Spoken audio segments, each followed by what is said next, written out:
So, hello students. We had been discussing the electrostat related to that JEE NEET paper. So, last time we discussed some questions based upon the electric field. We also discussed the question based relation between electric field and potential.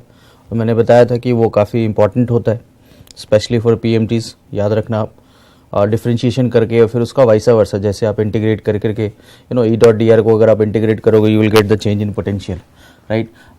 Related to that, one more concept, जैसे if a charge goes from electric potential region A to B, what will be the amount of work done, and this kind of question are generally based on the energy conservation, जो मैंने आपको question solve करके भी दिखाया, and I have shown you one question of the JEE also, right. आपको याद होगा जो न्यूक्लियस जिसमें ZE करके चार्ज था, if you remember, right. So energy conservation is a hot topic for the JEE, and the mathematics is related to that, that E is equal to minus dV by dr. और छोटे छोटे जो होते हैं question, उस type के question NEET के लिए ज़्यादा सही होते हैं, मतलब वो ज़्यादा फ्रिक्वेंटली वो पूछते हैं, बिकॉज नीट में बहुत ज़्यादा कैलकुलेटिव नहीं पूछते, they rarely ask 3 step question. But JEE में 2 से कम वाला बहुत मुश्किल होता है, कभी कभार 2-3 क्वेश्चन होता है जो बहुत ईजी हो, right. Any how, so moving ahead, so today will be talking about Gauss law. Important है, राइट. स्पेशली ये गॉस लॉ जो है इस पे एडवांस्ड में काफ़ी फोकस होता है, ओके. और इतना सिंपल तो आता नहीं, they will ask some analytical also. Field line से रिलेटेड 1-2 थ्योरेटिकल कॉन्सेप्ट्स, मतलब वो डायरेक्ट नहीं पूछेंगे कि electric field do not intersect each other, इस टाइप का क्वेश्चन नहीं होगा. They will give you which of the following considering the electric field lines which of the following is correct statement या फिर रॉन्ग स्टेटमेंट, इस type से question होगा. They will try to puzzle you, okay. So चलिए start करते हैं पहले electric field line से.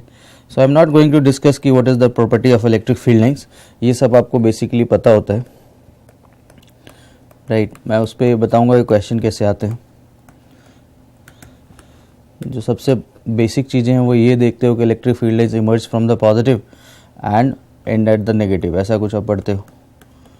आपने ये भी पढ़ा होगा in representation of the electric field lines, right. The strength of the electric field lines, the strength of the charge is actually demonstrated by number of field lines, right. जैसे मान लो आपके पास एक क्वेश्चन से ही मैं आपको दिखाता हूँ.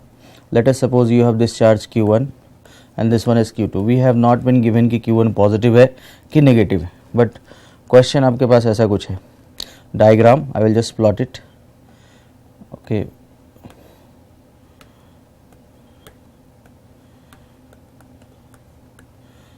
somewhat like this.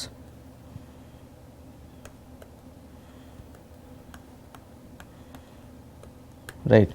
उन्होंने ऐसा कुछ question, this was JEE question, right. In fact as far as I remember this was someone in advanced, right. So वो आपसे पूछेंगे which of the following is correct. तो एडवांस में तो एक से ज़्यादा ऑप्शन भी होते हैं, राइट, करेक्ट. तो चलिए हम देखते हैं कि क्या क्या इसमें पॉसिबिलिटी हो सकता है. So can you decide from the diagram that first thing जो आपके दिमाग में आएगी वो Q1 positive, because field lines are emerging from it, that means Q1 is greater than 0, ठीक है, बिल्कुल सही. दूसरी चीज़ आप ये भी कहोगे Q2 इज नेगेटिव, ये भी सही है, ये भी सही है. थर्ड, तीसरा, the concept says the number of field lines coming out of this charge actually represents the strength of the charge. So let's calculate, मतलब एक बार काउंट करते हैं कि कितने फील्ड लाइंस है. 1 2 3 4 5 6 7 8. सो Q1 is number of field lines representation is 8. In Q2 we have 1 2 3 4 5. So in Q2 we have 5, right. So can I say, if I talk about magnitude of this, magnitude of charge, the ratio of the magnitude of charge of Q1 and Q2, I can write 8/5, right. अगर आपसे Q1 by Q2 पूछा हो तो आप -8/5 भी रख सकते हो, okay. So this kind of questions will be there, analytical. वो ये सब बोर्ड में आते हैं कि why they do not intersect each other, ये पुराना हो गया अब. चलिए आगे बढ़ते हैं. Coming to the Gauss law, right. ये आपके स्कूल के लिए भी इम्पॉर्टेंट होता है और आपने प्री बोर्ड के लिए किया भी होगा, राइट. बोर्ड के भी आपके कम ही डेज रह गए, so you must be working hard, okay. आप क्या पढ़ते हो इसमें? Close surface integral over a closed surface integrals of all the electric field lines over a given surface is 1 by epsilon naught charge Q inside, ऐसा कुछ पढ़ते हो. मतलब आपको इससे मतलब होता है कि what is the net charge net charge enclosed by the surface, मतलब उस सरफेस के अंदर टोटल कितनी चार्ज, राइट। अब ये सरफेस कैसा, क्लोज्ड जो आप बात कर रहे हो वो कौन सा surface, it can be spherical, it can be cubical, right. मतलब 3D की बात होगी, मतलब सरफेस आप जब भी आप क्लोज सरफेस की बात करते हो 3D होगी, right. It will not be circular और मतलब स्क्वायर टाइप तो नहीं होगा, बिकॉज वो 2D हो गया, राइट। सो कैसा भी हो सकता है। तो जैसे मैं आपको एग्जांपल दूं, अब ज़रूर नहीं कि वो स्फेरिकल ही हो, ये जो आपका रैंडम क्लोज सरफेस है ये भी चलेगा, राइट। सो अगर मैंने आपको कहा कि this is 5 coulomb, this is -6 coulomb and 7 coulomb, and I ask you what is the net charge inside, so net charge यहाँ पे आप क्या लोगे, +5 +7, बट 6 वाला माइनस है तो आपको क्या लेना होगा, 6, right. Okay, so the net is this. तो अगर मैं आपसे पूछूं what is the net flux inside this surface, तो your answer will be 6/ε0, Q inside upon ε0, right. चलिए, तो आप इसी का एक एग्जांपल बताता हूँ। लेट अस सपोज कि अगर मैं इसी में आपको देता कि we have this spherical surface, dotted से रिप्रेजेंट करते हैं जनरली गॉसियन सरफेस को, तो आई होप कि आपको ये सब चीज़ पता होती है, राइट। और मैंने आपको कहा कि this is Q1 plus actually and -Q2 -Q3 and here we have -Q4, right. Now the options, now this was ये जो क्वेश्चन आपको मैं बता रहा हूँ ये एटलीस्ट जो जेई मेन या AAAE कह लो, इसमें कम से कम 3 बार आए, 3 times.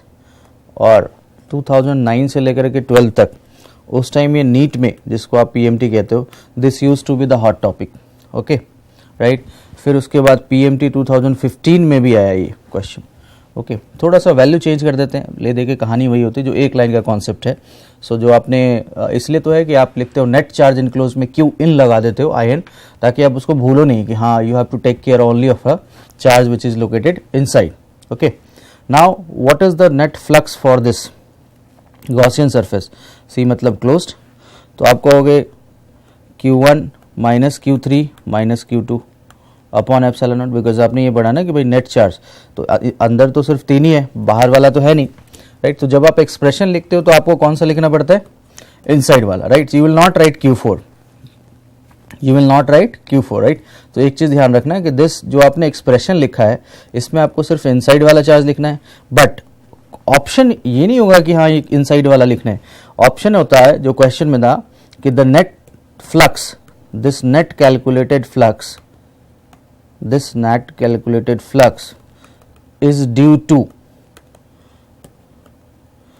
charge inside surface, second charge outside surface, third due to all charges inside plus outside, right। सो इसमें जो स्टेटमेंट सही है वो C वाला सही है, राइट। आप लिखते तीनों, but this is due to all, right. This is due to all the charges present, okay. तो रिप्रेजेंटेशन में आप सिर्फ इनसाइड लेके चल रहे हो, बट ये जो फ्लक्स कैलकुलेट किया आपने वो सबकी वजह से है, including that Q4 also, right, okay. इसकी डिटेल थ्योरी है, तो I will not going to the detail, but आप याद रखना कि बाहर वाले चार्ज, ये जो आपका कैलकुलेशन है ना, वो due to all the charges present होता है, it's not due to only inside. But representation में हम माइनस करते हैं। तो मैं आपको सिंपल चीज बताता हूँ कहानी की तरह, ताकि आपको समझ में आ जाए। I will not give to detail again because it will consume the complete lecture plan, okay. So आप देखोगे Q4 के कारण जो फील्ड लाइन्स आई, आप ऐसे मान लो कि लेट सपोज एक यहाँ पे कोई लाइट सोर्स है, उसने यहाँ से कोई लाइट ऐसे दी लेट सपोज, और उतनी ही बाहर आ गई, ओके। सो आपसे मैं पूछूं इसका नेट जो है आपका कंट्रीब्यूशन कितना था, आपने 10 दिया और 10 वापस भी ले लिया, दैट मीन्स आप नलीफाई हो गए। मतलब बस आपको समझाने के लिए बोल रहा हूँ, इससे ज़्यादा इसका कोई रिलेशन नहीं, ओके। तो ये लाइन रखना है कि जो आप एक्सप्रेशन लिखते हो that is due to all the charges present inside as well as outside. ये बड़ा ही इंपॉर्टेंट है, मैंने आपको पहले बताया, कम से कम 4-5 बार आ चुके हैं दोनों एग्जाम मिला करके, right. They try to keep on manipulating this, कि अब ऑप्शन चेंज कर दिया, लैंग्वेज चेंज कर देंगे, इस टाइप से क्वेश्चन होंगे, ओके। चलिए आगे बढ़ते हैं। अब इसी को सिमेट्री, अब ये बताने की जरूरत नहीं है कि एक सिंपल क्यूब रखा है तो Q/ε0, ये सब आपने स्कूल में भी किया होगा कि क्यूब के सेंटर पे रखा है तो total flux through the cube will be Q/ε0, ये सब बहुत अच्छी तरह आपको आता होगा, NCERT में भी है। And through one face of the cube, right. अगर एक फेस से पूछा जाए आपसे तो, राइट, तो आप टोटल कितने फेस होते हैं, 6, तो आप लिखते हो Q/6 ε0, राइट, इस टाइप से आप, तो ये सब चीज़ें आप अवेयर हो। सो मैं थोड़ा सा डिफरेंट कराता हूँ. दिस वाज अगेन, जो अभी बता रहा हूँ आपको, this is again advanced question, but काफ़ी कुछ आपको लगेगा कि हाँ दिस वाज समथिंग गुड, जहाँ से आपको सीखने को मिलेगा कुछ.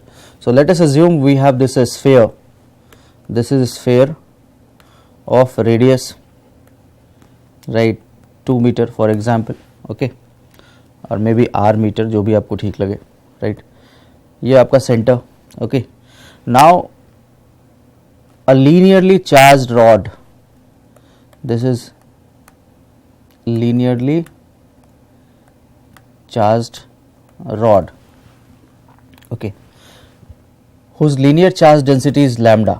तो उसने ये दे करके आपको, ये जैसे ही आप पढ़ते हो आपके दिमाग में आना चाहिए lambda is equal to q upon l, ऐसा कुछ. चलिए मान लिया, देखते हैं आगे क्या यूज है.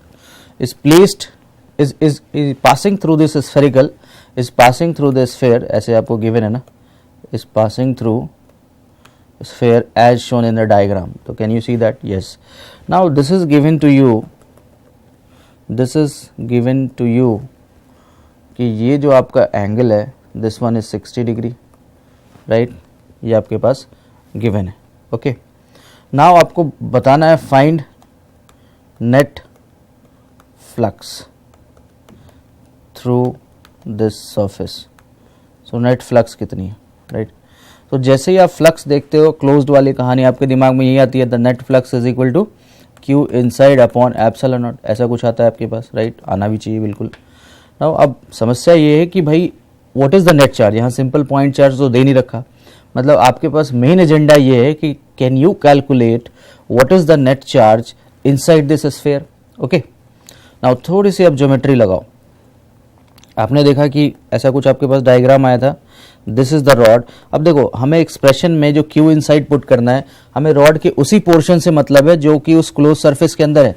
That means I am bothered only about this A to B, okay. So I hope you are getting my point, okay. So देखो अब आपने कहा कि ये 60 डिग्री तो गिवन है, मैंने इसको 60 लिख लिया, right. This one, now can you see this one is the radius, this one is the also radius. तो अगर आपके पास ये वाली चीज रेडियस, ये भी रेडियस है, इसका मतलब आप ट्रायंगल्स प्रॉपर्टी से कह सकते हो कि ये दोनों एंगल सेम होने चाहिए, राइट. अगर आपके पास ट्रायंगल है, जैसे मैं आपको कह दूं ये साइड और ये साइड इक्वल है, मतलब आपके पास दिमाग में क्या जाएगा, ये थीटा तो ये भी theta. Now you got to know कि आर 60 प्लस थीटा, ये जो दोनों एंगल है आपके वो थीटा होगा, क्योंकि वो दोनों रेडियस है, राइट. तो मतलब दिस आर सेटिस्फाइंग आइसोसेलेस. तो अभी मैंने इक्विलेटरल नहीं बोला है, अभी मैं आइसोसेलेस बोल रहा हूँ, बिकॉज रेडियस इक्वल है, राइट, जिसके दो साइड इक्वल होते हैं आपके. तो थीटा प्लस थीटा, तो दैट मीन्स 60 प्लस 2 थीटा, और sum of the triangle angles of the triangle is this 180. तो अगर आप इसको कैलकुलेट करोगे तो क्या है, ये भी आप समझ जाओगे कि 60 होना चाहिए. सो that means you have now concluded कि आपके पास कुछ स्टोरी ऐसी है कि दिस इज 60 डिग्री, और ये भी जो आपका पोर्शन है ये भी 60, ये भी 60, all angles are equal, right. That means equilateral. तो अगर ये आर है तो ये आर है, तो ये भी आपका आर होना चाहिए. तो मतलब आपने अभी क्या इंपॉर्टेंट कंक्लूजन निकाला, जो आपकी रॉड की लेंथ, जो आपकी रॉड की लेंथ इसके अंदर है, स्फीयर के अंदर, right. Why? Because I am only bothered about the portion which is lying inside, right. तो अगर उसकी लेंथ आर है, ये मैंने कंक्लूड कर लिया बाय यूजिंग मैथमेटिक्स. बट मुझे लेंथ से मतलब नहीं है, मुझे किससे मतलब है कि what is the net charge, right. तो क्वेश्चन में आपके पास था linearly charge lambda, that means charge per unit length. इसका मतलब क्या होता है, charge per unit length, charge per unit length. So per unit length को आप क्या लेते हो कि Q अपॉन 1 मीटर आइडियली, तो R मीटर में कितना होगा, right. So can I say charge on this portion of the rod inside, charge on AB will be lambda into R, where I am assuming R is the length, R is the radius. तो क्योंकि उस rod का length भी मेरे पास R ही है, सो मैं charge निकालने में अब सक्सेसफुल हो गया. Now what can I do, the net flux is equal to lambda into R by epsilon naught. This should be my answer, right. और अगर मुझे लैम्डा वगैरह की वैल्यू गिवन हो, रेडियस की वैल्यू गिवन हो, तो I can put down and find it out, I can put down and definitely find it out, okay. So this types of geometrical application will be the hot favorite in case of, मतलब for those who are appearing for mathematics type exam, that is JEE, right, okay. थोड़ा सा आपको PMT वाले बच्चों को भी ये सब चीज़ ध्यान रखना चाहिए. बहुत बेसिक से आप 9th-10th में पढ़ते हो, वो है कि आप अप्लाई नहीं कर पाते बिकॉज आप सिंपल क्वेश्चन करके निकल जाते हो. एक PMT का भी दिखा देता हूँ आपको, राइट. ये PMT 2015 जिसको आप नीट कहते हो आप. The question was somewhat like this, there was a cylindrical portion, you can say this is a cylindrical closed surface, right? इसके अंदर आपके पास ना एक चार्ज रखे हुए क्यूब, राइट?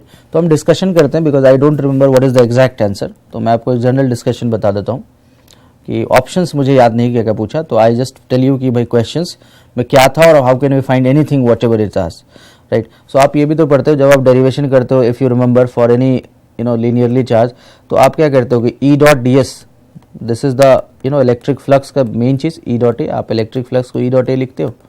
तो अगर ई और एरिया वेक्टर मतलब इलेक्ट्रिक फील्ड अगर एरिया वेक्टर के परपेंडिकुलर हो तो आप लिखते हो कि फ्लक्स की वैल्यू 0 हो जाती है। Okay, alright.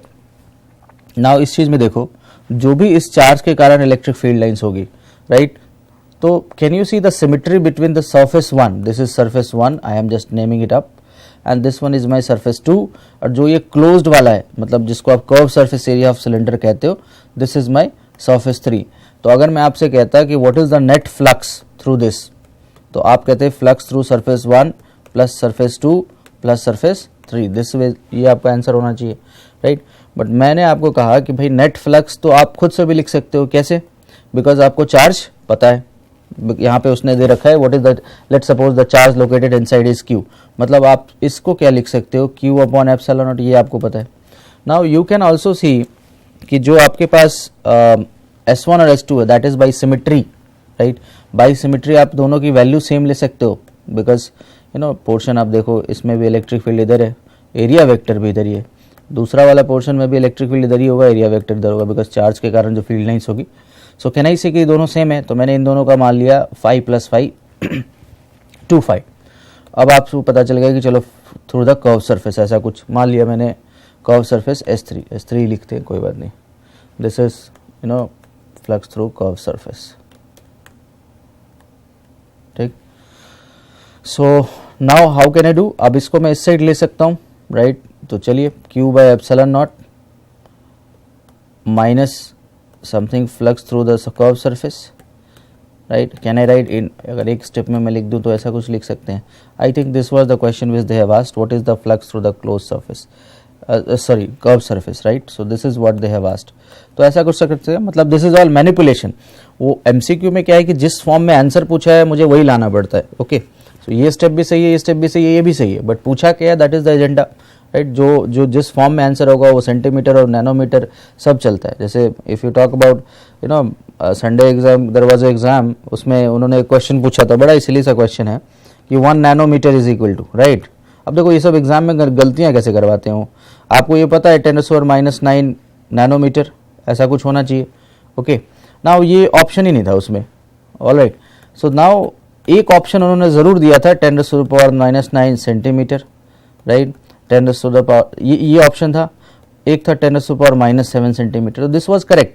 बट होता क्या है, कुछ बच्चों का टेम्पटेशन होता है कि नैनो मतलब 9 वाला आंसर होना चाहिए, तो जो सिली मिस्टेक्स है ना, ये सब मिस्टेक्स करते हैं। This was CDS exam question, Sunday को हुआ, राइट? सो मतलब ये जो हर बच्चे को आता होगा, एवरी चाइल्ड, आप कहीं से भी अभी आप सेशन अटेंड कर रहे होगा, आई एम श्योर दैट सबको ये पता है, बट अभी आपको क्वेश्चन दिया जाए तो 1-2 बच्चे गलती कर देते हैं, तो that this kind of this are lethal mistake actually, right? मतलब आप बहुत रिग्रेट करोगे ऐसी गलतियां करने के बाद एक्चुअली कि ये क्या सिली मिस्टेक्स हैं, बट एग्जाम्स में ऐसे ही है, it's all about rejection, right? Selection तो कम, रिजेक्शन की बात ज़्यादा होती है। Anyhow, so this was all about the Gauss law, okay? So ये इंपॉर्टेंट है, आप एक बार इसको देखना। I am not going to discuss जो कूलम्स लॉ है, ये सब चीज़ों पे क्वेश्चन अब नहीं आते, राइट? एंड एवरीबडी नोज, अगर मान लो आपसे कोई फॉर्मूला पूछा है जस्ट फॉर द कॉन्फिडेंस, तो आपको ये चीज़ें पता होती है कि Q1 Q2/r², राइट? K की जगह आप लिखते हो 1/4πε0। Right now I am talking about when the charge is placed in vacuum, okay, right? या फिर आप एयर में भी ले सकते हो।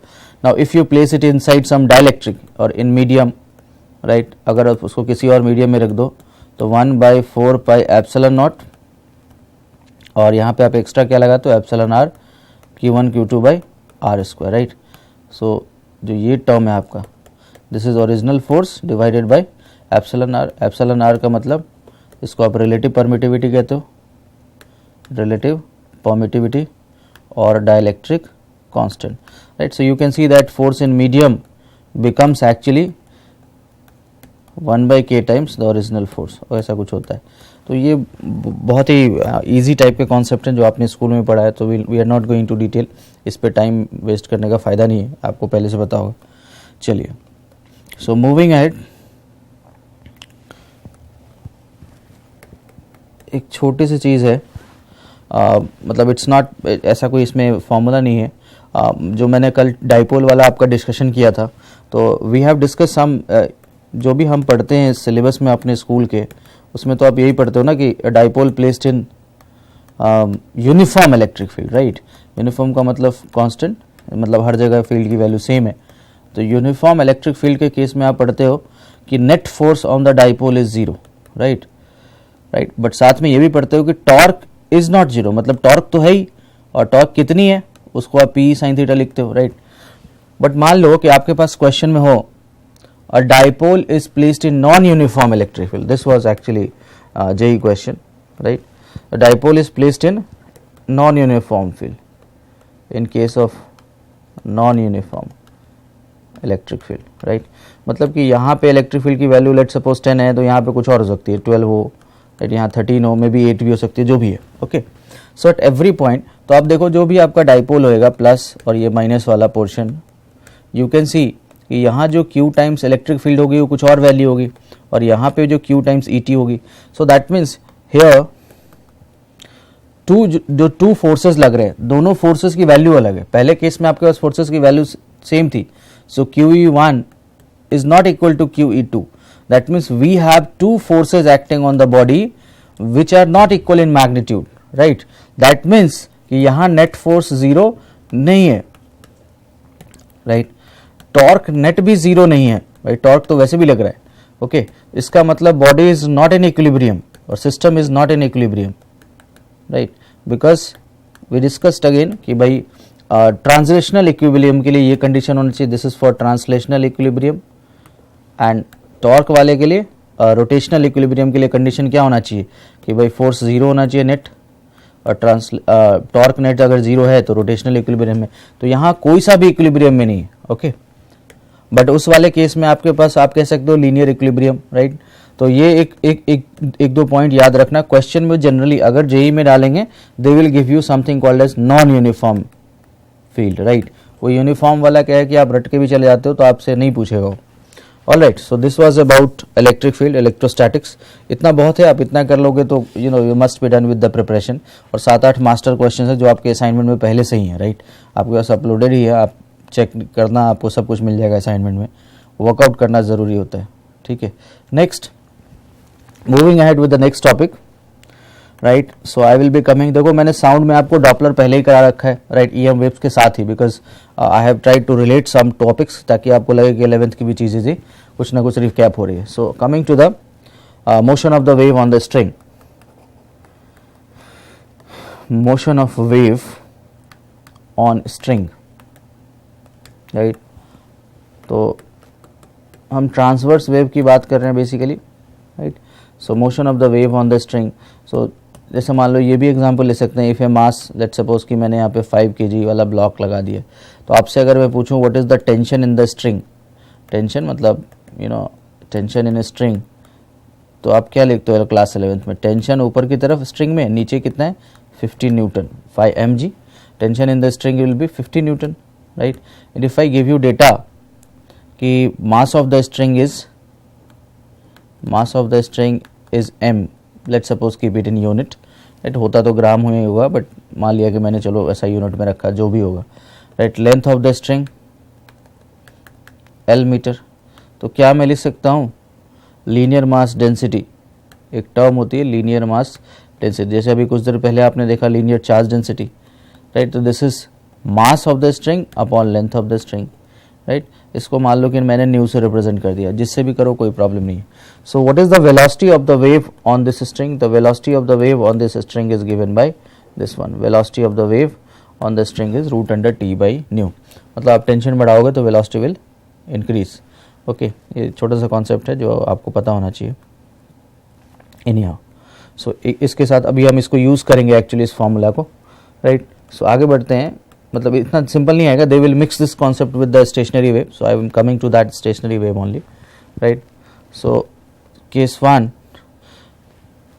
Case 1,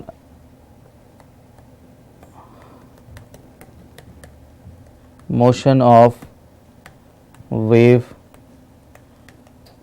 on a string fixed at both end, ऐसा कुछ है, राइट। तो पहले आप ड्रॉ कर लो ज़रा। सो देखो the basic concepts. So stationary wave में क्या पढ़ते हो आप? The position of the fixed points, जहाँ पे भी फिक्स्ड है, this are called nodes. So N stands for nodes, जहाँ पे कि आपका डिस्प्लेसमेंट मिनिमम है, राइट। एंड मैक्सिमम डिस्पोजिशन वाला जो पॉइंट है, इसको आप कहते हो anti nodes, right.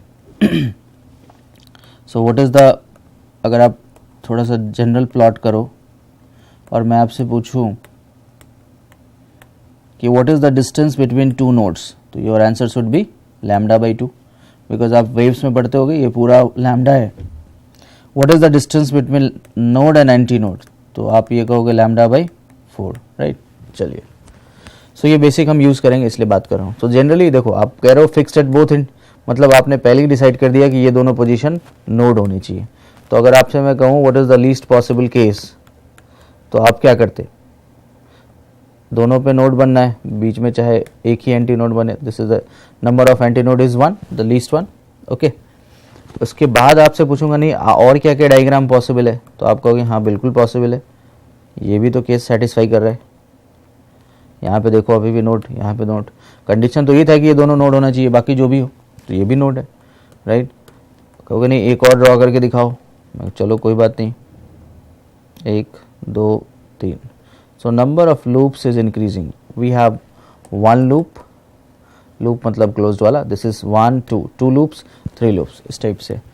So now अब देखो, लेट अस कंसीडर, और हमारे पास गिवन है कि length of the string is L, okay. So अब ध्यान से देखना, अगर मैं आपसे पूछूं कि केस 1 जो डायग्राम 1 है आपका, so I want you to write down this length in terms of lambda. Lambda के टर्म्स में आप ये लेंथ कैसे लिखोगे? तो आप क्या लिखते? देखो आपको ये पता है ना कि ये पूरी चीज़ जो है सो 1 वेवलेंथ होती है, तो हाफ वाला पार्ट कितना होगा? Lambda by 2। So if I write lambda by 2 is equal to L, तो क्या आपको कुछ गलत लगता है? नहीं, बिल्कुल ठीक है ये, राइट। तो आपको रटने की जरूरत नहीं पड़ेगी, यू शुड फील दैट कि हो क्या रहा है। So lambda is equal to आप क्या लिख सकते हो? 2L, ये भी बात सही है, okay. Now what is the relation between the lambda frequency and speed for any wave? lambda is into frequency, किसी भी वेव के लिए lambda और frequency का प्रोडक्ट क्या होता है? स्पीड। मान लो मैंने उसको v से लिखा, कुछ किताबों में c लिखा होता है, तो अब EM वेव्स में जनरली c लिखते हो, इसलिए मैं c नहीं लिख रहा हूँ, आपका जो मर्जी लिखो, कोई प्रॉब्लम नहीं है मुझे, ओके। सो मैंने कहा frequency possible f is equal to, आप v अपॉन लैम्डा लिखोगे, right, lambda into frequency speed, तो फिर आप इसको v अपॉन 2L भी लिख सकते हो, लिख दिया मैंने कहा चलो ऐसा कुछ होगा, v upon 2L। What is this v? Velocity of the wave on the string, right.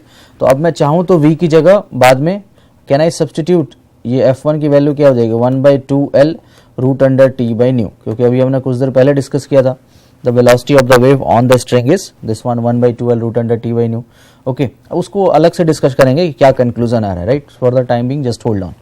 अब इसमें अगर मैं आपको दोबारा कहूँ कि भाई आप L को लैम्डा के टर्म्स में बताओ, तो आप कहोगे ये तो सिंपल है कि ये लैम्डा है, तो मैंने कहूँगा हाँ बात सही है आपकी, right. So F2 is equal to क्या लिखोगे? v upon L, right. थोड़ा सा बढ़िया दिखने के लिए, सिमेट्री के लिए मैंने क्या किया? ऊपर नीचे दोनों को मल्टीप्लाई कर दिया।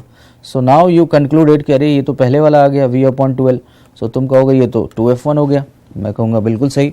सो एक और चीज़ देखिए, अच्छा ये उसका डबल हो गया, बात बिल्कुल आपकी सही है, राइट। जो मल्टीपल्स होते हैं, जैसे मैंने कहा आपको 10 का सेकेंड मल्टीपल 20, फिर 30, the multiples of the least possible frequency, this is also the least possible, जिसको कि आप एक नाम दे देते हो फंडामेंटल फ्रीक्वेंसी, राइट। ये ऊपर वाला जो था पहला केस आपका, वो फंडामेंटल फ्रीक्वेंसी है, सेकेंड वाला उसका 2 टाइम्स मल्टीपल है। So this word multiple of the frequency is called as harmonic. तो ये कौन सा मल्टीपल है? 2। So this is said to be in second harmonic. कौन सा harmonic? Second harmonic. Now question जब होगा कि the second harmonic of the wave on a string fixed at both end, तो आपके दिमाग में ये चीज आना चाहिए कि 2v/2L की बात हो रही है, राइट। सो जैसे जैसे आप लाइन पढ़ोगे आपके दिमाग में इक्वेशंस आना चाहिए, then only you will be able to solve this, right. Otherwise नहीं। इस बार भी क्वेश्चन आया था इन इन इन इन नीट 2017, वो साउंड वेव्स वाला क्वेश्चन था, organ pipe. I will come to that organ pipe also. Okay, चलिए तीसरा भी देख लेते हैं कि एक जनरल टर्मिनोलॉजी क्या हो रही है। तो यहाँ पे आपके पास आएगा भाई 3 lambda by 2, lambda by 2, lambda by 2, lambda by 2, 3 lambda by 2 is equal to L, मतलब आपका होगा lambda is equal to 2l by 3। फिर आपका होगा कि f3 की जो वैल्यू है वो v अपॉन लैम्डा होनी चाहिए, मतलब 2l, दिस इज 3, तो कैन यू से दिस इज 3f1। तो मतलब मैं अब एक जनरल ट्रेंड समझ गया यहाँ पे कि पहली जो फ्रीक्वेंसी थी वो f1 आ रही थी, फिर दूसरी 2f1, फिर तीसरी 3f1, राइट। तो अगली मतलब 4f1 आएगी, करके भी देख सकते हो, 4 लूप लगा देना उसमें, and it will keep on going just like n times f1, ऐसा कुछ। ओके, सो इसको कहते हैं हम सेकेंड हार्मोनिक, इसको कहते हैं हम थर्ड हार्मोनिक, राइट। ये मैंने आपको थोड़ा EM वे में भी बताया था, इसको कहते हैं हम फोर्थ हार्मोनिक। Okay, right. अब इसी से रिलेटेड एक और टर्म है that is called overtone. Okay, so overtone का मतलब होता है next possible, you can say, right. So fundamental को हम कहते हैं रेफरेंस लाइन, मतलब इट्स अ स्टार्टिंग पॉइंट। इसके जस्ट बाद जो होगा इसको कहेंगे फर्स्ट ओवरटोन। तो फिर से ये आपका सेकेंड ओवरटोन और ये आपका थर्ड ओवरटोन। ओके, तो यहाँ पे तो फिर भी थोड़ी वो सिमेट्री मिल रही है आपको कि this is n-1th overtone, right. But I will ask you कि ये सब रटना मत, मतलब समझो तो बेटर है कि अभी जो है उसके जस्ट बाद वाला, मतलब फंडामेंटल, मान लो मैं कह रहा हूँ कोई इंस्ट्रूमेंट है, उसकी फंडामेंटल फ्रीक्वेंसी 20 हर्ट्ज है, राइट। उसके बाद जो जस्ट आ रही है वो लेट्स सपोज 40 है, तो 40 वाला is the second harmonic as well as first overtone, right. उसके बाद जो होगी वो 60 होगी, राइट। तो that is third harmonic as well as second overtone. तो इस टाइप से चीजें, तो they will not ask you simple formula, वो आपको इक्वेशन देंगे, ऑर्गन पाइप का कंपैरिजन कराएंगे फ्रीक्वेंसी का इससे, तो आपको इक्वेशन लिख करके लेंथ वेंथ निकालना होता है, right. So this was the first case when we saw that कि v is equal to frequency is v upon 2l। Now थोड़ा सा उसकी डिस्कशन कर लेते हैं। अब जनरली ये जो कॉन्सेप्ट है वो कहाँ यूज होता है, वो गिटार बेस्ड क्वेश्चन में होगा, गिटार सितार वाले क्वेश्चन में, when the string is fixed between 2 points, right. तो जैसे ही समझोगे फिक्स्ड गिटार सितार वाला 2 पॉइंट्स वाला है, you have to use this relation. Okay, alright. So अभी फंडामेंटल फ्रीक्वेंसी में हमने क्या डिस्कशन किया कि 1/2l root under t by nu, right. और अगर nth लिखना हो तो यहाँ 1 की जगह n कर देंगे। फंडामेंटल की बात कर रहा हूँ तो पहले केस में मेरे पास v अपॉन 2l आया था और v की जगह मैंने आपको लिखा है, ऐसा कुछ आया था v अपॉन 2l, और v की जगह उठा के मैंने आपको पूरा ये चीज़ लिख दी और कुछ भी नहीं किया मैंने, राइट। सो फ्रीक्वेंसी आप कह सकते हो root under tension, yes. Frequency आप ये भी कह सकते हो 1/l, फ्रीक्वेंसी को आप ये भी कह सकते हो 1/रूट अंडर न्यू, राइट। सो पहले से आप ये समझ रहे हो कि if tension increases the frequency of the device should also increase, the frequency of the wave, right. Length से इन्वर्सली प्रोपोर्शनल है, तो एक जस्ट नाम दे देते हैं, name is anywhere not important for us, जिस किताब में लिखा होता है तो आपको बोल देना, law of tension, law of length, इनका कोई MCQ में रिलेवेंस नहीं है, law of linear mass density, right. So ये इंपॉर्टेंट नहीं है कि नाम क्या है, राइट। अब यहाँ से एक चीज़ आप ये सेकंड वाले से ले सकते हो कि f into L is constant, right. तो that means f1L1 is equal to f2L2। Okay, एक ये इंपॉर्टेंट होता है, इस पे क्वेश्चंस आए हुए हैं, right. And this is just theory, इस पे कोई रिलेशन नहीं है, बिकॉज फॉर ए गिवन आपके पास जो स्ट्रिंग होगी वो फिक्स ही होगी, तो ये इरेलेवेंट सा हो जाता है वहाँ पे क्वेश्चन में generally. Okay, so this was for the string fixed at both end. So moving to the string, moving to the rod fixed at one end, or maybe string just hanging and fixed at one end, right, or rod fixed at one end, और one end open करना है मुझे, और क्या, right. So ऐसा कुछ है, let us suppose, okay, so this one is my node and ये जो open end है, तो आपको क्या ध्यान रखना है डिस्प्लेसमेंट वेव के टर्म्स में, क्लोज्ड वाला पॉइंट नोड होता है एंड जो ओपन एंडेड पॉइंट है that is antinode, that is antinode. Okay, so अब देखो, तो अगर आप ये चीज़ डायग्राम ड्रॉ करो, this is node and this one is antinode. So node और एंटी नोड के बीच का जो डिस्टेंस होता है आपको पता है λ/4, और अगर मैं इसकी लेंथ l ले लूँ तो λ/4 is equal to l। So that means आप ये भी एग्री करोगे कि λ इज इक्वल टू 4l हो रही है यहाँ पे, तो फिर आप मुझसे कहोगे कि यहाँ तो f1 is equal to v upon 4l होना चाहिए। मैं कहूँगा बिल्कुल सही, and this is fundamental frequency, the least possible frequency. Okay, alright. Now fundamental frequency v upon 4l है, वहाँ क्या थी 2l. All right. Second case अगर आप इसका प्लॉट करोगे तो अब आपने केस इंक्रीज करना है, मतलब एक लूप ऐड करते रहना है. राइट, आप एक लूप ऐड कर दो. This is lambda by 2 plus lambda by 4. So that will be, आप एलसीएम लोगे तो क्या आएगा. राइट, कैन आई से 2 lambda plus lambda upon 4. So 3 lambda by 4 is equal to L. This gives me lambda is equal to 4L by 3. Right. So second frequency आएगी V upon 4L upon 3. That means 3 times F1. So आप देखो यहाँ जो आपके पास आई वो 3 times F1 है. 2 times F1 वाला आया ही नहीं. That is absent here. Okay. So अब आप इसको हार्मोनिक के टर्म्स में लिखोगे तो कौन सा हार्मोनिक है, third harmonic. Right, but this one is first overtone.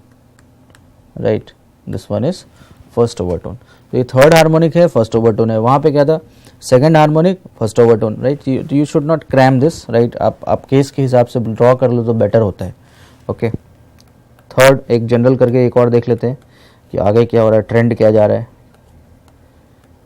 एक लूप्स मैंने फिर से बढ़ा दिया, तो lambda plus lambda by 4 is equal to L. इसका मतलब 4 lambda plus lambda by 4 is equal to L. That means lambda is equal to 4L by 5. Am I correct? Yes. So that means कि F3 अगर मैं next possible 3 लिख रहा हूँ इसलिए is V upon lambda. तो लैम्डा की value आप लिखोगे 4L बाई 5, मतलब कि 5 टाइम्स F1. ओके, तो ये आपका हो गया फिफ्थ. नाउ कैन यू से this is fifth harmonic. Fifth harmonic कौन सा overtone, second overtone. Right, alright, ठीक है. तो यहाँ आपके पास आ रहा है F, मान लो दूसरा आया 3F, फिर 5F. So one more important thing to note is here only odd harmonics are obtained. Odd harmonics are obtained. Okay. देखो, we have some missing frequencies, but we don't have the missing overtones, right? आपके पास third harmonic आ गई, fifth आ गई, right. यहाँ पे आपके पास fourth harmonic नहीं आई, but overtone तो सारे ही हैं. This is still first overtone, this is second overtone, right.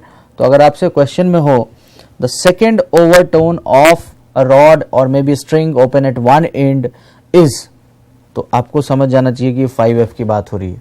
Okay, और स्ट्रिंग रॉड होगा तो आप उसको root under tension by nu लिखोगे.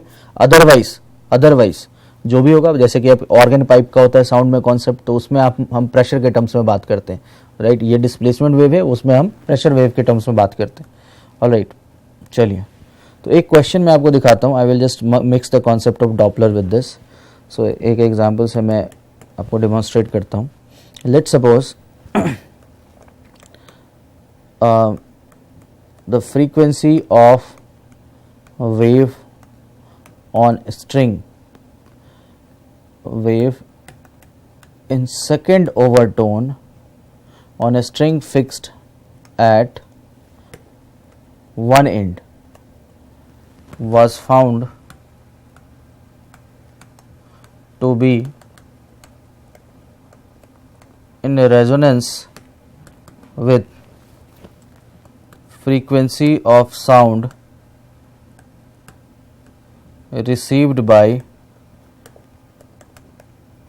bike rider as shown in diagram. तो मैं डायग्राम लिख देता हूँ, लैंग्वेज लिखने की ज़रूरत ज़्यादा नहीं पड़ेगी. सो लेट अस सपोज कि ये आपका एक कार है, this is going like this. इसकी वेलोसिटी 10 मीटर पर सेकेंड है और इसकी हॉर्न की जो फ्रीक्वेंसी है लेट सपोज 200 हर्ट्ज है. This is the bike rider, right, and he is travelling towards the car with 5 metre per second, right. अब this is what they have given in the question. तो ये actually दो part हो गए question के, बस आपको आइडेंटिफाई करना है करना क्या है. Alright, it has been given that velocity of the sound you have to take let suppose 300 metre per second. Example है, ऐसे ही ले लेते हैं. ऑलराइट, सो क्वेश्चन क्या रखा है कि frequency of the wave in second overtone. तो पहले तो मुझे ये देखना है कि भाई ये एक पार्ट हो गया, ठीक. Found to be in resonance, मतलब यहाँ पे इक्वल रखना है, ठीक.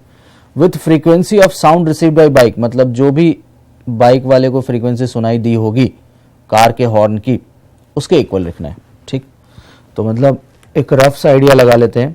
Frequency in second overtone, right, was found to be equal to the apparent frequency received by bike rider. तो ये तो अभी आपने किया frequency in the second overtone in a string fixed at 1, मतलब आप समझ गए 5 टाइम्स फंडामेंटल फ्रीक्वेंसी। तो आपको ज़रूरत पड़ी तो आप ये भी लिख सकते हो कि भाई 5v/4l, राइट, ऐसा कुछ लिखेंगे। इसमें पूछा जाएगा आपसे कि find length of the string, इस टाइप से लेंथ ऑफ स्ट्रिंग और समथिंग, लेट सपोज कि l पूछा गया, तो मैंने इसको इधर लिख लिया LHS में।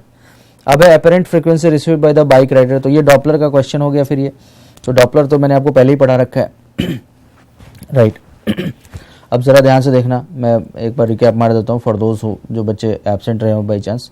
सो ये देखो मैंने आपको क्या बताया था कि एपरेंट फ्रीक्वेंसी डॉपलर में फॉर्मूला ये होता है वेलोसिटी ऑफ साउंड, नीचे भी आपका velocity of sound, this is minus plus may be plus minus, velocity of observer and velocity of source multiplied by original frequency. Now देखो बाइक और car दोनों एक दूसरे की तरफ जाने की कोशिश कर रहे हैं, राइट। मतलब ऑफ कोर्स अगर ओरिजिनल फ्रीक्वेंसी 200 है तो अब बाइक वाले को 200 से ज़्यादा सुनाई दे रही होगी, ये तो डैम श्योर है, ओके। सो ज़रा ध्यान से देखना। तो पहले मैं ये चीज़ निकालने की कोशिश कर रहा हूँ, what is the apparent frequency received by the bike rider, okay. So तुमने कहा साउंड की वेलोसिटी 300 लेनी है, मैंने लिख दिया। अभी देखते हैं प्लस माइनस, ओरिजिनल फ्रीक्वेंसी 200 है, वो भी मैंने लिख दिया। अब वेलोसिटी ऑफ ऑब्जर्वर, तो इसमें ऑब्जर्वर कौन है, बाइक राइडर। तो ऑब्जर्वर क्या करने, ऑब्जर्वर का जो मोशन है जो बाइक राइडर का, वो क्या करने की कोशिश कर रहा है, क्या वो नेट जो आपकी फ्रीक्वेंसी है वो कम करने की कोशिश कर रहा है या उससे दूर जा रहा है कि नजदीक आ रहा है। So bike is moving towards the car, मतलब उसका जो कंट्रीब्यूशन है बाइक राइडर का, that is to increase the frequency, मतलब उसको और ज्यादा सुनाई देनी चाहिए। तो न्यूमरेटर आपको इतना पता है कि आंसर जो है सो 200 से ज्यादा आना चाहिए। क्यों?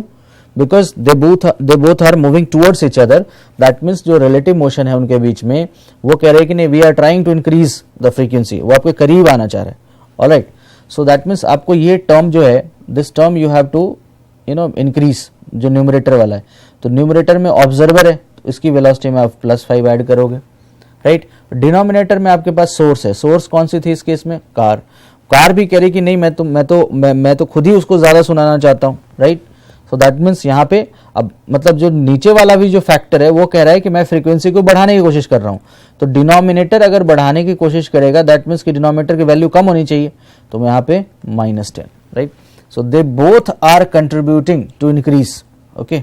सो आपका जो आ जाएगा वो 305/290 into 200, right, somewhat like this. Let suppose इसको f' मान लिया मैंने, आपकी वैल्यू तो आ ही जाएगी कैलकुलेट करके, मैंने लिख दिया f', राइट। सो अब आपके पास है 5 into v/4l is equal to f', right, and 5 the velocity of the string on velocity of the wave on the string, this will be given, velocity of the wave on the string, this will be given in the question, right। अब यहाँ पे जो भी values होगी put करो, 4l is equal to f' और यहाँ से l निकाल लो, right. So this are the kind of question which will ask, मतलब डायरेक्ट स्ट्रेट फॉरवर्ड मुश्किल ही होता है। तो यहाँ पे आपको बस क्या करना है, अगर आप इक्वेशन लिखने में सक्सेसफुल हो गए तो आपका 90% काम हो जाता है। फिर कैलकुलेशन मिस्टेक के भी कम ही चांस होते हैं, बिकॉज ऑप्शंस देख के भी आपको मिल जाएगा कि नहीं, अगर आपका बिल्कुल नहीं है तो आप समझ जाओगे कहीं ना कहीं कैलकुलेशन मिस्टेक है, राइट। सो ऐसा कुछ नहीं आएगा कि आपका 90 आर ऑप्शन जो है सो 91 होगा, इतना क्लोज नहीं होता, मतलब वो ऐसा भी नहीं है कि 90 पॉइंट ऐसा कुछ नहीं होगा। तो देयर विल बी समथिंग जो आपको पता लग जाएगा कि आप आपने कैलकुलेशन मिस्टेक की है। अगर आप इक्वेशन ठीक लिखते हो तो your 90% task is over, okay. चलिए सेकेंड केस पे आते हैं। तो हमने डिस्कस किया, अब ऑर्गन पाइप वाला भी कर ही लेते हैं।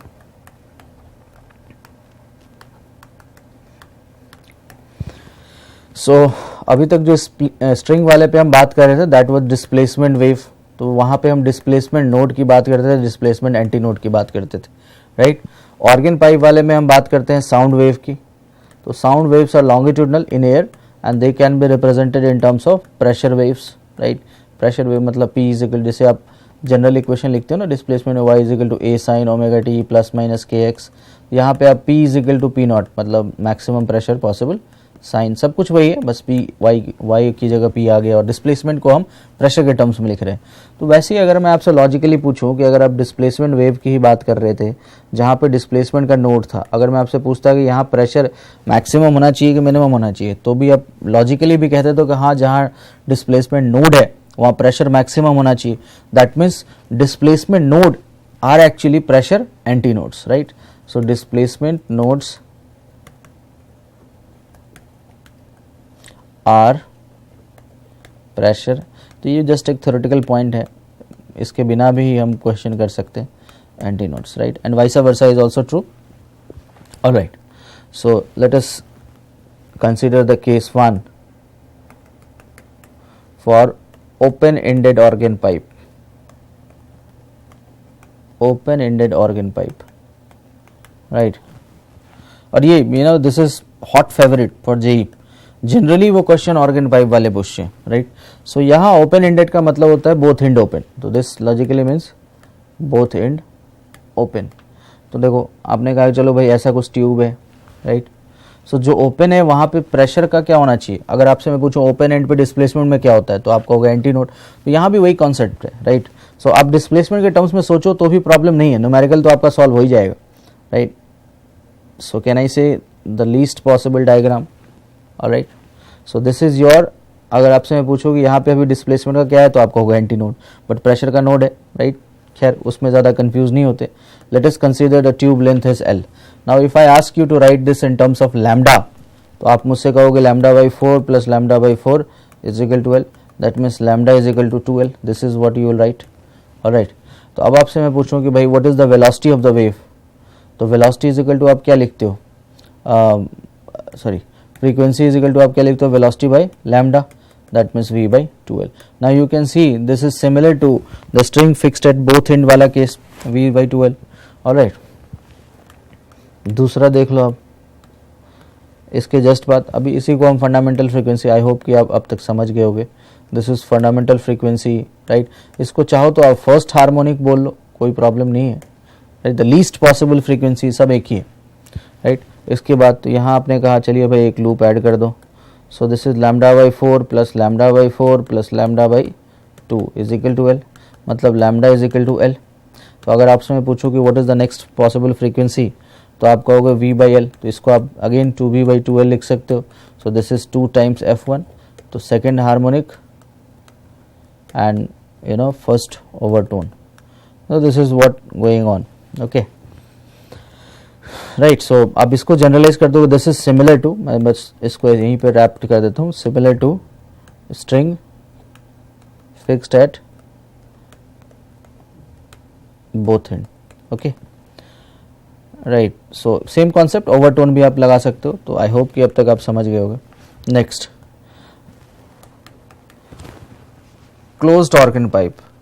तो अब क्लोज्ड ऑर्गन पाइप का मतलब है one end closed, it means one end closed, right.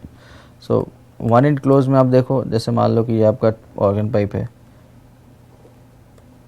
This is L, so can you say lambda by 4 is equal to L, मतलब lambda is equal to 4L, right. So अब आपसे अगर मैं पूछूं what is the frequency, तो F1 is equal to V upon lambda, मतलब यहाँ पे v अपॉन 4L आ गई। So this is similar to, now this case is similar to string fixed at one end. So symmetry है, तो अगर आप एक दो क्वेश्चन करोगे आपके दिमाग में डायरेक्ट आ जाएगा कि पूरा डिराइव नहीं करना, वो मैंने करके इसलिए दिखाया कि in case if you forget तो आपके पास दिमाग में होना चाहिए कि अच्छा ऐसा कुछ होता है, आप एक आध मिनट लगा करके कर सकते हो, right, specially for the JEE exams, okay. तो दूसरा केस क्या होना चाहिए, जस्ट एक डायग्राम ड्रॉ करके फिर कंक्लूड करता हूँ। सो एक लूप आप ले लो यहाँ पे, मतलब I am just drawing a rough diagram, ऐसा कुछ, lambda by 2 plus lambda by 4 is equal to L, right। So 2 lambda plus lambda by 4 is equal to L, so lambda is equal to 4L by 3। तो यहाँ से आप frequency अगर आप निकालोगे again v upon lambda, मतलब 4L by 3, so that means 3 times F1। now you can again see the similarity, पहले में F1, 3F1, 5F1, 7F1, so only odd harmonics are obtained, right। ये ध्यान रखना है, only odd harmonics are obtained, okay। And overtone आप समझ ही रहे हो, दिस इज फर्स्ट ओवरटोन। तो मैं आपको बता रहा हूँ there will be one question from this, right, and you realise this in the paper, right. So आपको क्या करना होगा, बस इक्वेशन लिखना होगा। नाउ एक और चीज़ बताता हूँ, अब इसको ज़रा मैं मर्ज करता हूँ। मैंने आपको पढ़ाया था बीट्स, तो मैं वो दोबारा नहीं बताऊँगा, राइट। आपको पता है कि दो सोर्स है, उनके बीच की फ्रीक्वेंसी, यही करना होता है अपने बीट्स में। अब इस क्वेश्चन को भी बीट से रिलेटेड किया सकता है, ओके। कैसे भाई, तो आपसे कहा जाएगा the number of beats produced, number of beats produced for the organ pipe, let's suppose of length, maybe length is given or they might ask you, right, फिर वो velocity देंगे कि आपके पास दो केस है, we have two situations, दोनों organ pipe का दे दिया, या फिर आपको स्ट्रिंग वाला भी हो सकता है कि we have the two cases of the corresponding strings and they will ask you the number of beats is let suppose 5, right. तो जैसे ही आप ये सेंटेंस पढ़ते हो आपके दिमाग में क्या आता है कि चलिए कुछ दो फ्रीक्वेंसीज हैं, उनके बीच का डिफरेंस 5 है, चलिए तुमने f1 minus f2 is equal to 5 लिख दिया, ऐसा कुछ f1 minus f2 is equal to 5। तो लेट अस सपोज कि वो ऑर्गन पाइप वाला केस होता तो आप क्या लिखते कि v अपॉन 4l केस 1, मान लो कि आई am talking about closed organ pipe, तो अगर वो क्लोज्ड ऑर्गन पाइप का है, राइट, तो 4 ये लिखते, और ओपन एंडेड ऑर्गन पाइप है तो आप v अपॉन 2l लिखते, ओके, ऐसा कुछ लिखना चाहिए आपको।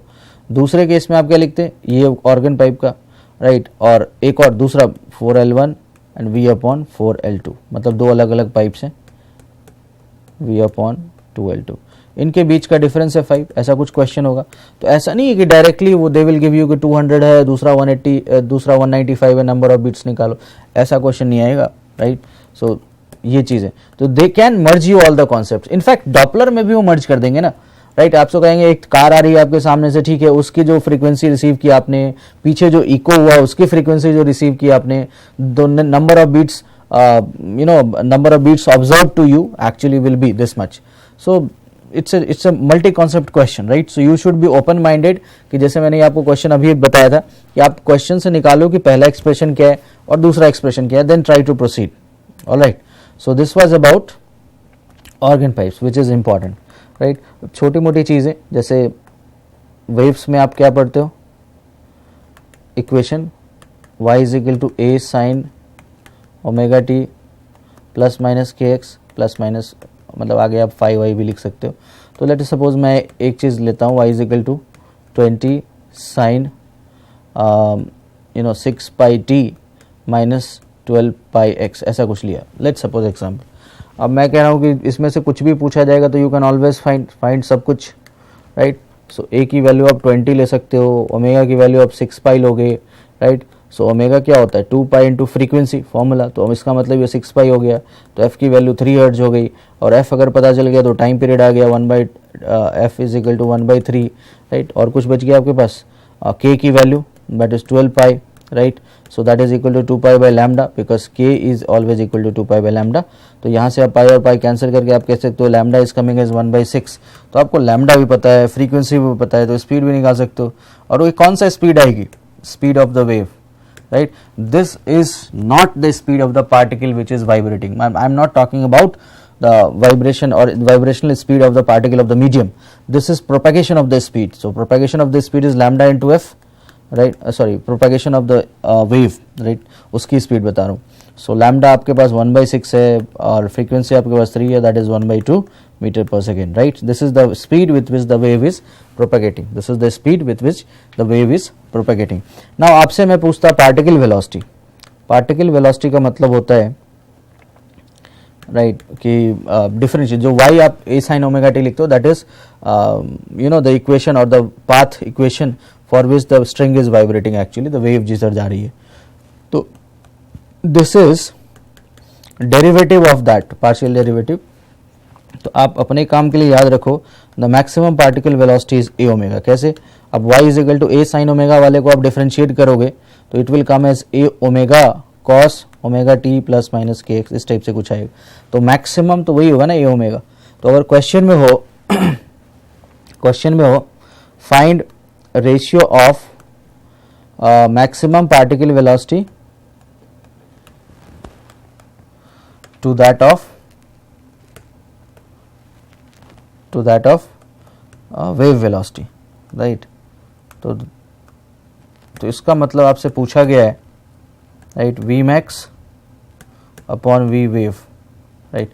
सो वी मैक्स तो मतलब a omega upon lambda into F, इस टाइप से। तो ये चीज़ आपके लिए, this was also CBSE PMT question, मतलब वही जिसको आप नीट कहते हो, okay. So this types of questions will be there, okay. So ये आपको ध्यान रखना है, ऑलराइट। एक और चीज़, ये आपने YDAC में भी पढ़ा होगा, मतलब I am very sure everybody knows this, क्योंकि यहाँ पे आता है वो टॉपिक इंटरफेरेंस करके, right. When two waves, let us suppose two waves, right, तो W1 W2 वेव 1, इसकी एम्पलीट्यूड A1 और इंटेंसिटी I1, राइट, इसकी एम्पलीट्यूड A2, इसकी इंटेंसिटी I2. सो रिजल्ट, और इनके बीच में फेज डिफरेंस, इनके बीच में जो फेज डिफरेंस है, let's suppose 5. Okay, now I ask you what is the resultant amplitude. So A resultant for the two waves will be, ये आपने पढ़ा होगा स्कूल में भी, YDSE में भी पढ़ा है, तो आई am very sure every child notes this, cos 5, ऐसा कुछ फॉर्मूला पढ़ते हो, राइट. और इंटेंसिटी में क्या पढ़ते हो, I resultant is equal to root under, मतलब एक्चुअली अगर आप डिटेल में लिखो तो I1 plus I2 plus 2 root I1 I2 cos 5, right. So मतलब आप इसको ऐसे भी लिखते हो शॉर्ट फॉर्म में, root under I1 plus root under I2 का होल स्क्वायर, ऐसा कुछ. Okay, now maximum amplitude, a resultant maximum कब होती है, वो कब होनी चाहिए, A1 प्लस A2 का होल स्क्वायर, क्योंकि जब cos 5 की वैल्यू आप 1 रखोगे, राइट.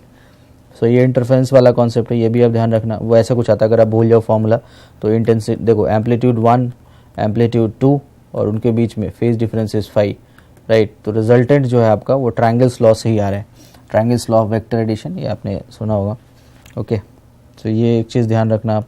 इंटेंसिटी का भी आप कह सकते हो, तो आप रिजल्टेंट मिनिमम अगर आपसे पूछा जाए तो आप क्या लिखोगे, A1 minus A2, right, sorry A1 minus A2 only.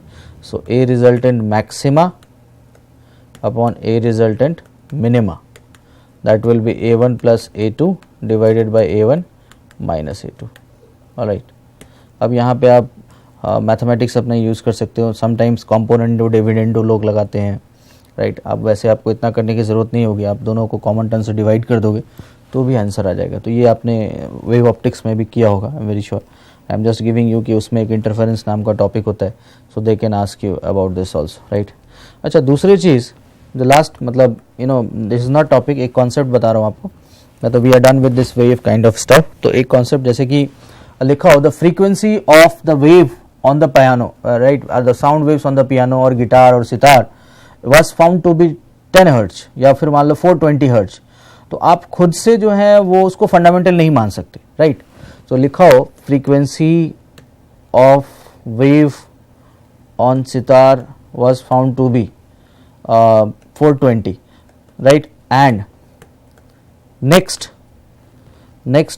frequency was, right, next frequency was found to be, let us suppose आपको दे रखा है कुछ, मे बी 460 480 कुछ भी, मतलब लेट अस सपोज कि 480 ऐसा कुछ, राइट. तो उसने नेक्स्ट वर्ड बोला. अब देखो, मैं इससे ये नहीं समझ सकता पहले लाइन से कि ये फंडामेंटल है, ये मैं खुद से नहीं एज्यूम करूंगा. तो बट मैं समझ गया सितार सुन के कि ये फिक्स्ड एट बोथ एंड है, सो मतलब nth हार्मोनिक होगा, कुछ होगा, because I don't know whether it is fundamental. तो मैं इसको n/2l root under t by nu is equal to 420 लिखूंगा. और नेक्स्ट है मतलब उसके जस्ट बाद तो n+1, बिकॉज अभी n+1 क्यों किया, 2 क्यों नहीं किया, बिकॉज मुझे पहले से पता था कि ये string fixed at both and है. क्यों भाई, बिकॉज उसने गिटार लिख दिया या सितार लिख दिया. So n+1 12 root t by mu is equal to 480, right. तो आपके पास दो इक्वेशन आ गई. अब आपने करना क्या है, इसको डिवाइड कर देना है, राइट. डिवाइड कर दो, टी वी कैंसिल हो जाएगा, राइट. तो n/n+1 इज इक्वल टू 42/48, और जो भी होगा आगे आप सॉल्व कर लेना, n की वैल्यू आ जाएगी आपके पास, राइट. सो मेरा कॉन्सेप्ट ये था कि आप खुद से इसको फंडामेंटल नहीं मान सकते, because they have given frequency of the wave, they have not given the least possible frequency, right. Okay, so ये आपको ध्यान रखना है. सो n+1 इज नॉट, n+1 वाला जो केस है ये मैंने क्यों लिया, बिकॉज वो नेक्स्ट पॉसिबल है. तो एक ये चीज़ ध्यान रखना है, बिकॉज मैंने देखा है बच्चे खुद ही पहले फंडामेंटल ले लेते, तो जो आपका गलत हो जाएगा.